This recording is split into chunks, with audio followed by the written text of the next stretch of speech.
ಆತ್ಮೀಯ ಯೂಟ್ಯೂಬ್ ವೀಕ್ಷಕರಿಗೆ ನಮಸ್ಕಾರ. ಮಾಹಿತಿ ನಿಮಗಾಗಿ ಯೂಟ್ಯೂಬ್ ಚಾನಲ್ಗೆ ತಮ್ಮೆಲ್ಲರಿಗೂ ಸ್ವಾಗತ. ಇದೊಂದು ನೇಮಕಾತಿ ಪ್ರಕಟಣೆ. ರಸ್ತೆ ಸಾರಿಗೆ ಮತ್ತು ಹೆದ್ದಾರಿ ಸಚಿವಾಲಯದ ಅಧೀನದಲ್ಲಿ ಬರುವ national highway authority of India ಇಲ್ಲಿ ಮ್ಯಾನೇಜರ್ ಹುದ್ದೆಗಳ ನೇಮಕಾತಿಗೆ ಅರ್ಜಿ ಆಹ್ವಾನಿಸಲಾಗಿದ್ದು, ಅರ್ಹ ಆಸಕ್ತ ಅಭ್ಯರ್ಥಿಗಳು ಅರ್ಜಿ ಸಲ್ಲಿಸಬಹುದಾಗಿದೆ. ಮಾಹಿತಿಯನ್ನು ಸಂಪೂರ್ಣವಾಗಿ ನೋಡಿ ಇಲ್ಲಿ ಬರ್ತಕ್ಕಂತಹ ಮಾಹಿತಿ ತಪ್ಪದೆ ಅರ್ಜಿ ಸಲ್ಲಿಸಬೇಕು. ಅದಕ್ಕಿಂತ ಮುಂಚಿತವಾಗಿ ಯಾರು ಮಾಹಿತಿ ನಿಮಗಾಗಿ ಯೂಟ್ಯೂಬ್ ಚಾನಲ್ ಫಸ್ಟ್ ಟೈಮ್ ವೀಕ್ಷಣೆ ಮಾಡ್ತಾ ಇದ್ದರೆ ಸಬ್ಸ್ಕ್ರೈಬ್ ಬಟನ್ ಮೇಲೆ ಕ್ಲಿಕ್ ಮಾಡಿ ಬೆಲ್ ಐಕಾನ್ ಅನ್ನು ಒತ್ತಿ ಆಲ್ ಅಂತಕ್ಕಂಥ ಆಪ್ಷನ್ಸ್ ಆಯ್ಕೆ ಮಾಡಿಕೊಳ್ಳಿ. ಬನ್ನಿ ರಾಷ್ಟ್ರೀಯ ಹೆದ್ದಾರಿನಲ್ಲಿ ಮ್ಯಾನೇಜರ್ ಹುದ್ದೆಗಳ ನೇಮಕಾತಿ ಕುರಿತು ತಿಳಿದುಕೊಳ್ಳೋಣ. ಈ ಒಂದು ಹುದ್ದೆಗಳಿಗೆ ವಿದ್ಯಾರ್ಹತೆ ಡೆಪ್ಯೂಟಿ ಮ್ಯಾನೇಜರ್ ಟೆಕ್ನಿಕಲ್ ಶ್ರೇಣಿ ಒಟ್ಟು 40 ಹುದ್ದೆಗಳಿದ್ದು, ಅಭ್ಯರ್ಥಿಗಳು ಸಿವಿಲ್ ಇಂಜಿನಿಯರಿಂಗ್ನಲ್ಲಿ ಪದವಿ ಅಥವಾ ಸ್ನಾತಕೋತ್ತರ ಪದವಿಯನ್ನ ಮಾನ್ಯತೆ ಪಡೆದ ಶಿಕ್ಷಣ ವಿದ್ಯಾಲಯದಿಂದ ಪೂರ್ಣಗೊಳಿಸಿರಬೇಕು. ಅರ್ಜಿ ಸಲ್ಲಿಸಲು ವಯೋಮಿತಿ ಗರಿಷ್ಠ 30 ವರ್ಷ. ವಯೋಮಿತಿಯಲ್ಲಿ ಸಡಿಲಿಕೆಯನ್ನು ಕೋರುವಂತಹ ಅಭ್ಯರ್ಥಿಗಳು ಸೂಕ್ತ ದಾಖಲೆಗಳನ್ನು ಸಲ್ಲಿಕೆ ಮಾಡಬೇಕು. ಅರ್ಜಿ ಸಲ್ಲಿಸುವ ವಿಧಾನ ಆನ್ಲೈನ್ ಮುಖಾಂತರವಾಗಿ ಅರ್ಜಿಯನ್ನು ಸಲ್ಲಿಸಬೇಕು.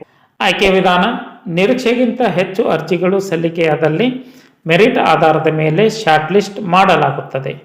ಶಾರ್ಟ್ ಲಿಸ್ಟ್ ಆದ ಅಭ್ಯರ್ಥಿಗಳನ್ನು ನಂತರ ಸಂದರ್ಶನಕ್ಕೆ ಆಹ್ವಾನ ಮಾಡುತ್ತಿದ್ದು, ಸಂದರ್ಶನದ ಆಧಾರದ ಮೇಲೆ ಅರ್ಹರನ್ನು ಆಯ್ಕೆ ಮಾಡಿಕೊಳ್ಳಲಾಗುತ್ತಿದ್ದು 2025ರ ಗೇಟ್ ಪರೀಕ್ಷೆ ಅಂಕಗಳನ್ನು ಪರಿಗಣಿಸಲಾಗುತ್ತದೆ.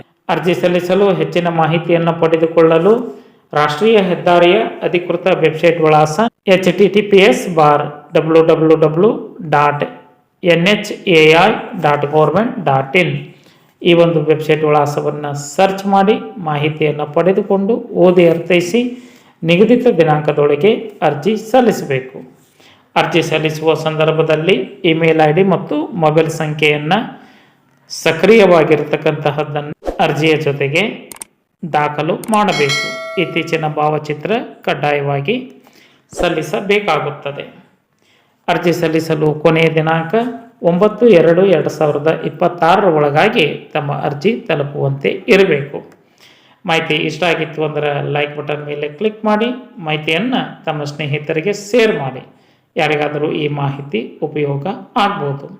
ಮಾಹಿತಿ ಕುರಿತು ಏನಾದರೂ ಅನಿಸಿಕೆ ಅಭಿಪ್ರಾಯಗಳು ಇತ್ತು ಅಂದರೆ ಕಮೆಂಟ್ ಮೂಲಕವಾಗಿ ಫೀಡ್ಬ್ಯಾಕ್ ಕೊಡಬಹುದಾಗಿದೆ. ಮಾಹಿತಿ ನಿಮಗಾಗಿ ಯೂಟ್ಯೂಬ್ ಚಾನಲ್ ಜೊತೆ ಸದಾ ಸಂಪರ್ಕದಲ್ಲಿರಿ. ಎಲ್ಲರಿಗೂ ಧನ್ಯವಾದಗಳು.